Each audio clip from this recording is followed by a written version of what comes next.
All right, get ready to dive into a world that's completely different. A world where humans live not on land, but under the sea. Exactly, not just visiting, but actually living down there. Thriving underwater, We're talking underwater, cities, and vehicles. even jobs and transportation. Okay, so maybe not your typical 9 to 5 commute. Definitely not, but that's what makes this so fascinating. It really makes you think about what's possible. It pushes the boundaries of what we consider normal. Speaking of pushing boundaries, how do they even breathe underwater? Well, that's where it gets really interesting. They've mastered breathable liquids. Breathable liquids, I've heard of that. It's still in its early stages, right? Right, up here at least, but they've figured it out down there. So no more bulky scuba gear. Exactly, freedom to move around like we do on land. That's incredible. But where do they live?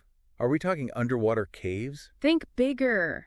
Massive bioengineered domes that mimic coral reefs. Wow, so they're living in these huge underwater structures, Entire cities housed within these domes. complete with everything they need. Oxygen generators, temperature control, even fresh water. That's amazing. Yeah, But what about the impact on marine life? that's a crucial question and one they've addressed head on. So they're not just living there, but also being mindful of the environment. Their entire society revolves around sustainability and minimizing their impact.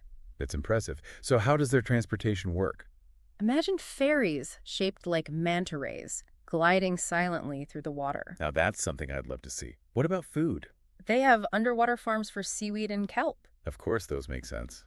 What else? Engineered fish, high in nutrients, and they even have vertical farming towers. Vertical farms underwater?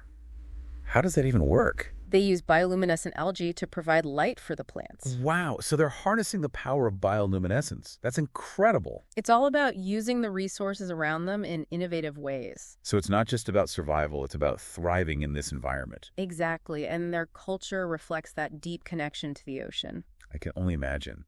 What's daily life like for them? They're surrounded by marine life, so naturally their education and jobs. Their whole way of life, probably. Exactly, it all revolves around the ocean. I'd love to hear more about that. Let's dive into the details of their society. Let's explore how they've structured their world and how it all works together. From their government to their social interactions. Even their culture and how they spend their free time. Because it's not all work and no play, right? Definitely not. They have unique ways to celebrate and unwind. I bet they do. Okay, before we get carried away with underwater parties. We should talk about how they govern themselves. It's quite fascinating. No kings or queens down there, I presume. Nope, they have a democratic system with councils of scientists, engineers. I'm probably community representatives too. Exactly. It's a collaborative approach to decision-making. Makes sense, considering their survival depends on a healthy ocean. They have to work together to protect their environment and each other. Now for the fun part. What do they do for leisure? Imagine underwater sports with dolphins. That's a dream come true. What else? Holographic aquariums that bring marine history to life. Okay, that's pretty cool too. And their celebrations. Think bioluminescent parades with glowing algae costumes. Now that's a party I can get behind. It sounds like they have a vibrant culture. Deeply connected to their surroundings. But are they completely isolated from the surface world? They do have connections using sonic waves and satellite relays. So they're not completely cut off. They can even have virtual reality chats with people on land. That's amazing. It's like they've created their own world but still maintain ties to ours. A perfect blend of independence and connection. So much to unpack here.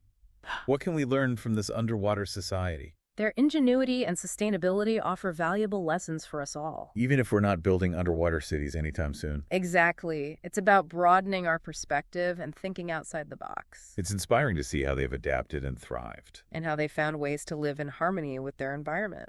Speaking of harmony with the environment, you mentioned a marine biologist. Dr. Elena Moreau, yes. Her lab is a transparent bubble anchored to the reef itself. Talk about an office with a view. What's she working on down there? She's been studying coral fluorescence. Where the coral emits that vibrant glow, right? Exactly. And her research led to incredible discovery. I'm on the edge of my seat. Tell me more. She found a way to harness the coral's energy. Wait, the coral itself can generate energy. It's a previously unknown biochemical process. This is groundbreaking stuff. What does this mean for their civilization?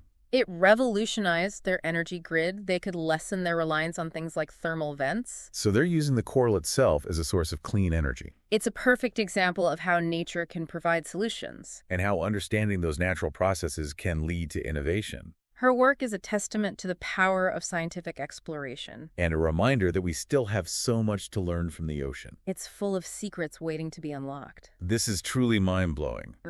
What else can you tell us about this underwater world? It challenges our assumptions about what's possible and pushes us to rethink our relationship with the ocean. It's like they've taken marine conservation to a whole new level. They're not just protecting the ocean, they've become a part of it. That's a powerful concept. What are some specific lessons we can learn from them? Well, their use of bioengineered materials could inspire more sustainable construction on land. Imagine buildings as strong and durable as those coral-inspired domes. And their transportation systems could lead to more energy-efficient vehicles for us. I'd love to ride a manta ray ferry to work. But beyond the cool tech, There's a deeper lesson about perspective. Living underwater has forced them to view the ocean as a complex ecosystem, not just a resource to exploit. a partner to coexist with. That's a shift we could all benefit from. It's about recognizing that our well-being is intertwined with the health of the planet. I couldn't agree more. If you could live in this underwater world, what role would you play? I think I'd be drawn to research, maybe working alongside Dr. Moreau, Exploring the possibilities of that coral energy source. or maybe delving into the world of marine biotechnology, Both excellent choices. I think I'd open an underwater cafe. serving up some of those kelp brownies we talked about. Exactly. Maybe even partner with that baker, Mia Rivera. I have a feeling your cafe would be a hit. This whole concept of underwater civilization. It really highlights human ingenuity and our potential to live in harmony with nature. It's a reminder that the ocean isn't just a vast expanse of water. It's teeming with life and possibilities. Secrets waiting to be unlocked, and maybe even solutions to our problems. It makes you wonder what else is out there, what other adaptations life might take on. The potential is truly limitless. It's like this underwater civilization offers a glimpse into an alternative future. A future where we've learned to coexist sustainably with nature. And that's a future worth striving for, even if we never live beneath the waves. The lessons from their innovations and challenges are invaluable. So for our listeners, what's the one thing you want them to take away? The ocean isn't just a place we visit, it's a part of who we are. It's a source of life and inspiration. And the more we understand and appreciate it, the better we can protect it. For future generations and for all life on Earth. Beautifully said. This first part of our deep dive has been truly eye-opening. It's left us with a sense of awe and responsibility for our oceans. Awe at the possibilities and responsibility for ensuring those possibilities remain. Their story really makes you think, doesn't it? It does. Yeah. Makes you wonder what we could achieve if we put our minds to it. Like solving those scientific challenges with breathable liquids. Yeah, how does that even work?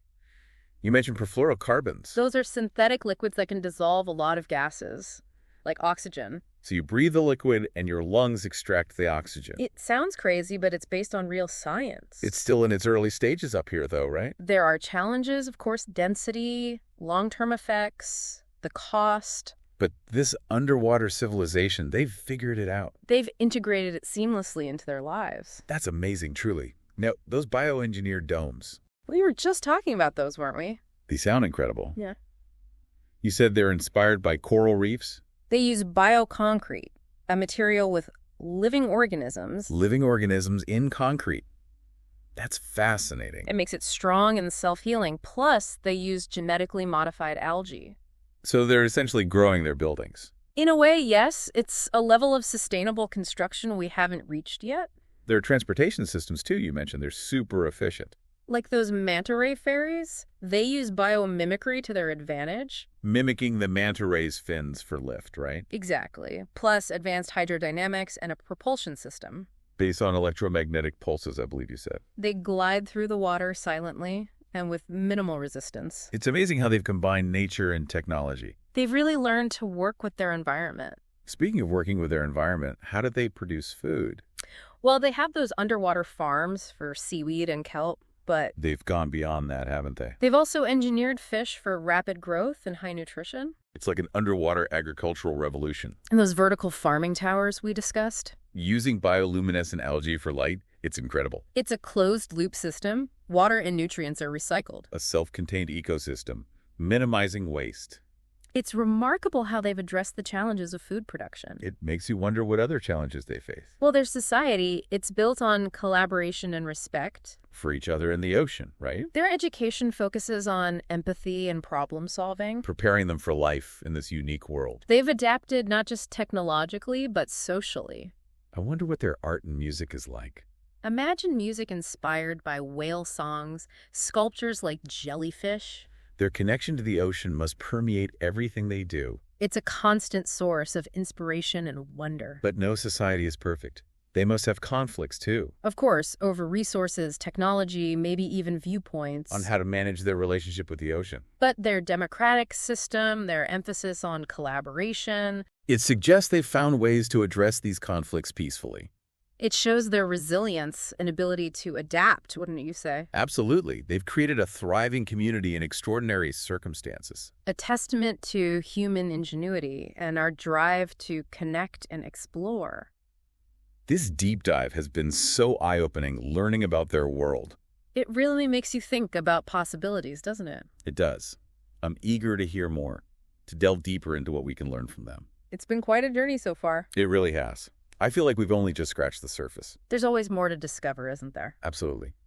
What are some of the key things you hope our listeners will remember? I think the biggest one is the power of biomimicry. Looking to nature for solutions, like they've done. They've shown us how effective it can be for energy, transportation, even buildings. We could learn a lot from their approach, couldn't we? Definitely. It's about working with nature, not against it. Their integration with their environment is remarkable. It makes you realize how much we take from nature instead of giving back. It's a different way of thinking, a more sustainable one. It's about seeing ourselves as part of the ecosystem, not separate from it. And that's a crucial shift in perspective, especially with the challenges we face. It's about finding solutions that benefit both humanity and the planet. Like Dr. Moreau's discovery, with the coral's energy potential. That was a perfect example of how understanding nature can lead to breakthroughs. It wasn't just luck, it was her curiosity and dedication to research. It shows that we need to invest in exploring the unknown. Who knows what other amazing things are out there waiting to be discovered? It's about keeping that sense of wonder alive.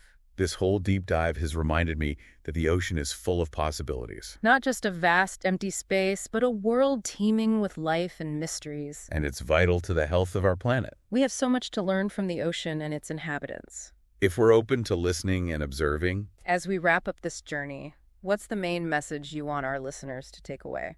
I think it's about realizing the importance of the ocean, not just for its beauty, but for its role in our survival and for the incredible things we can learn from it. I hope they'll be inspired by what we've discussed, by the ingenuity and resilience. And feel empowered to make a difference, to protect our oceans for the future.